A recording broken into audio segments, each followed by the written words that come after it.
About 100 fishing vessels, part of China's maritime flotilla near Pag-asa Island in the West Philippine Sea, have been called to port. That's according to our Special Envoy to China Ramon Tulfo. JC Cosico with the story.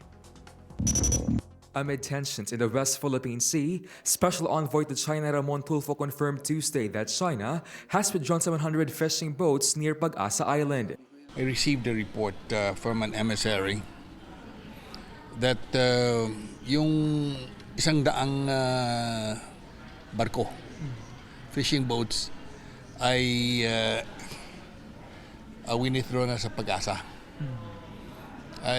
Ito ay sinakatuparan nila. They were true to their promise that they would withdraw 100 ships initially. Sabi nila, those ships will disappear in due time.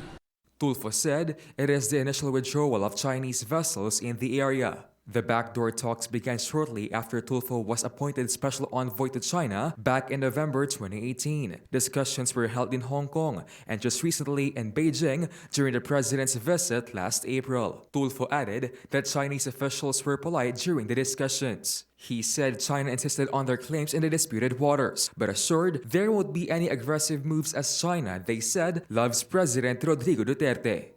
They will not give up the islands, sabi nila. Amin talaga yan eh. At saka wag na ninyo insista, talagang andyan na kami. We will be there to stay. But for as long as the president is here, your president is there, mahal namin siya eh.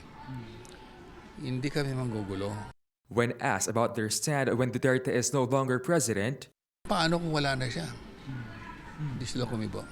in March, the military confirmed the presence of hundreds of ships and vessels circling Pag-asa Island. Malacanang says it sees no problems with the presence of the United States in the South China Sea, especially if this would result in stability in the region. Presidential spokesperson Salvador Panelo said all South China Sea claimant countries, including Brunei, Vietnam, Malaysia, and Taiwan, have the right to freely navigate in the South China Sea. Philippines' position is that every country has the right to use the waters in the South China Sea as well as the airspace. And we want peace and quiet in that area. So anything that will have atmosphere, we are for it. So we are If the presence of the U.S. will make it so, then that's good for all of us.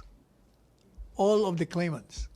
Meanwhile, Tulfo also reported about China's plans to invest in the country. He said about 100 Chinese companies and factories affected by the trade war between the U.S. and China have plans to relocate in the Philippines. For News 5, JC Cosico, We Are One News.